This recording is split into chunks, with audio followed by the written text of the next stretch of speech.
వెంకటేశ్వర స్వామికి ముడుపు కట్టడం అనేది భక్తితో చేసే పవిత్రమైన సంకల్పం. ఈ విధానం ఎంతో భక్తి శ్రద్ధతో విశ్వాసంతో చేయాలండి. ముందుగా ఒక శుభ్రమైన తెల్లటి వస్త్రం తీసుకోవాలి. అందులో కొద్దిగా పసుపు, చందనం, పచ్చకర్పూరం వేసి నీళ్లు పోసి వస్త్రాన్ని ఆ నీళ్ళలో 1-2 నిమిషాలు ముంచి ఉంచాలి.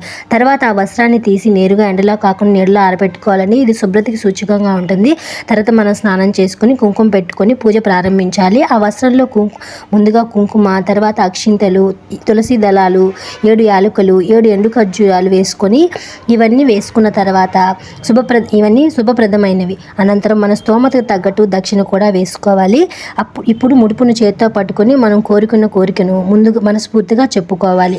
స్వామి, నా కోరిక నెరవేరిన తర్వాత నీ కొండకు వచ్చి ముడుపు చెల్లిస్తాను అని సంకల్పం చేసుకోవాలి. తర్వాత ముడుపుకు కూడా చిన్న పూజ చేసి భక్తితో కట్టుకోవాలి. మనసులో విశ్వాసం, భక్తి ఉండటం చాలా ముఖ్యం. ఇది చాలా శ్రద్ధగా ముడుపు కట్టుకుంటే స్వామివారి కృప మనపై ఉంటుంది అని